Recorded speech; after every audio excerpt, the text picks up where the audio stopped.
이스라엘이 이란의 미사일 공습에 맞서서 곧 보복 공격을 감행을 한다. 그러면 유가가 $100 간다. 배럴당 $100죠. 이 말이 사실일까요? 여러분, 사실일 가능성 굉장히 높아지고 있습니다. 무슨 얘기냐고요? 여러분 이거 한번 보세요. 이거를 보면 진짜 가능성이 있습니다. 벤야민 네탄야후 이스라엘 총리의 이야기입니다. 이란이 큰 실수를 저질렀고 그 대가를 치를 것이다. 이렇게 아주 강하게 이야기했습니다.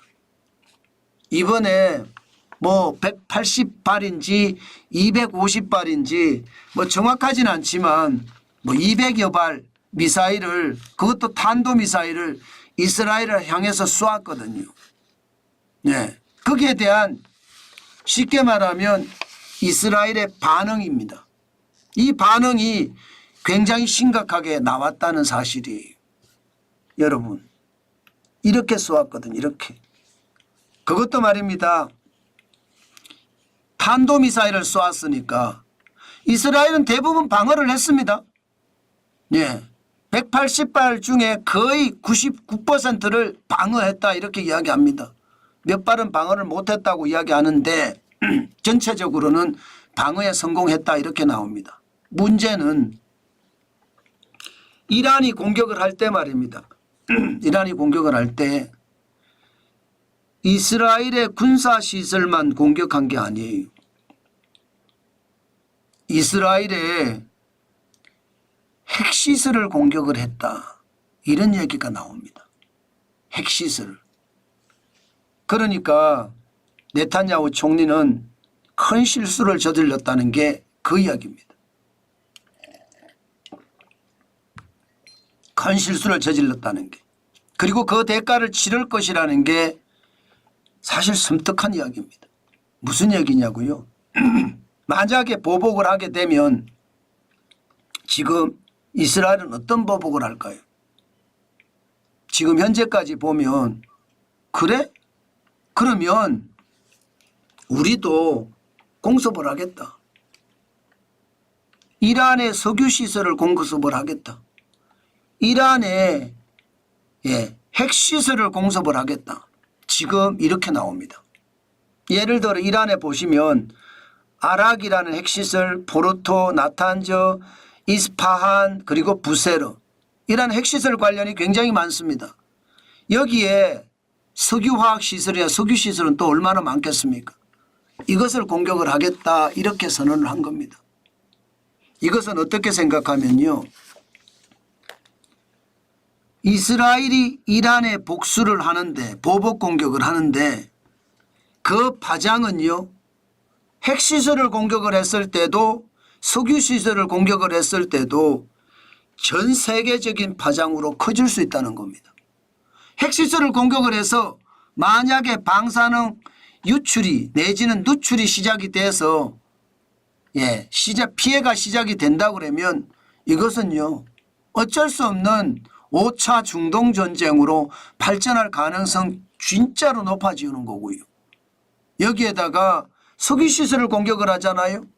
그러면 유가가 아무래도 급등, 폭등, 핵등할 겁니다. 그중에 핵등을 한다. 그러면 배럴당 적어도 유가가 $100까지도 넘어갈 수 있다는 이야기예요. 왜냐하면요.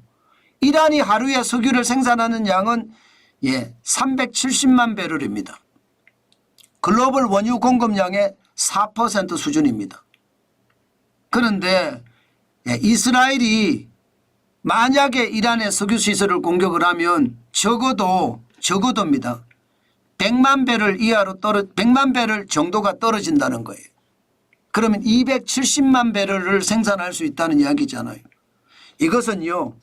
하루 석유 생산량으로 따져봤을 때 유가가 $100 간다는 이야기는 그렇게 틀린 말이 아니다. 지금 그렇게 이야기합니다.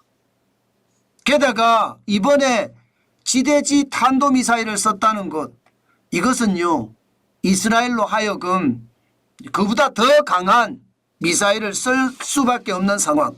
지대지 탄도미사일 중에 제리코라는 미사일이 있습니다.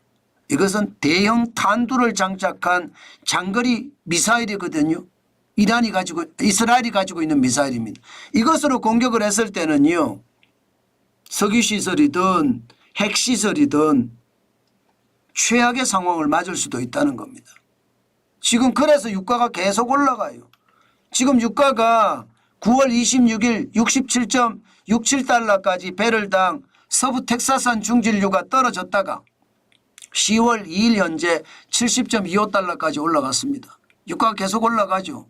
뭔가 위험이 점증된다는 이야기잖아요. 위험이 점점 커지고 있다는 이야기입니다.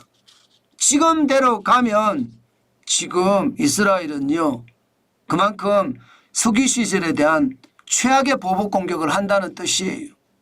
그만큼 시장에서도 이스라엘이 저 보복 공격이 굉장히 무섭겠구나.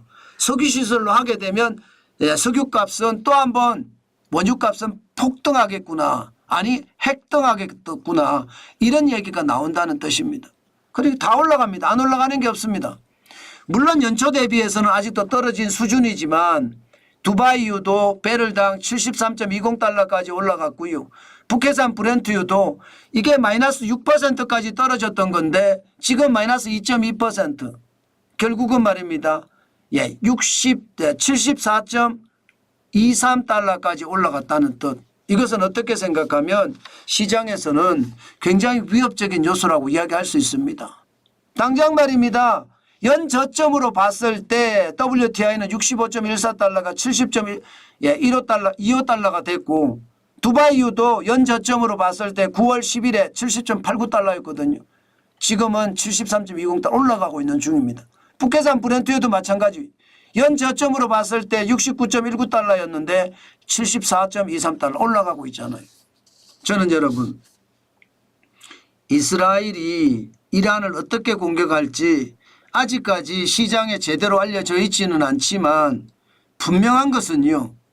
석유시설이나 핵시설에 대한 공격이 이루어질 거고요. 이란이 그 미사일을 방어하지 못한다면 결국 석유시설은 충격을 엄청 받을 거고요. 핵시설은 방사능 유출이라는 어떤 최악의 시나리오를 맞을 수도 있다. 저는 그런 생각도 합니다. 지금 이스라엘 입장에서는요. 별로 꺼릴 게 없어요. 지난 5월 달인가요? 지난 4월 달이죠. 4월 달에 이스라엘이 이란으로부터 공습을 받았을 때는 하마스와 전쟁을 굉장히 치열하게 치르고 있는 중이었고 후티 반군도 계속 이스라엘에 공격하는 중 레바논도 헤즈볼라죠. 헤즈볼라 무장단체도 굉장히 강한 상태였습니다. 그래서 이스라엘은 이란에 대한 철저한 보복 공격을 하지 않았거든요. 제한적인 보복 공격을 하고 말았거든요. 그런데 지금은 상황이 다릅니다. 하마스는 거의 괴멸 상태에 와 있는 상태고 후티 반군도 공습을 해서 주요 시설을 다 망가뜨렸습니다. 여기에다 헤즈볼라 지도부까지 다 붕괴시켰습니다. 그런 상태에서 이스라엘은 이란에 대한 공격을 더 강한 공세를 취할 수도 있습니다. 때문에 여러분 시장은 그만큼 위험하다는 뜻이에요. 제가 여러분들에게 계속 말씀드리는 거 있잖아요. 전쟁은 전쟁으로 시장에서 인정을 받아야 돼요. 지금처럼 전쟁이 시장에서 무시된다는 것은요. 자칫 잘못하면요. 더 큰 위기를 불러올 수도 있습니다. 전쟁이라는 게 위기인데 이것을 위기로 인식하지 않고 자꾸 투자해서 주가가 쭉쭉쭉쭉 올라간다는 것. 이게 안 믿기거든요. 결국은 펑 하고 터지는 순간 세계 경제도 최악의 시나리오를 맞지 않을까요?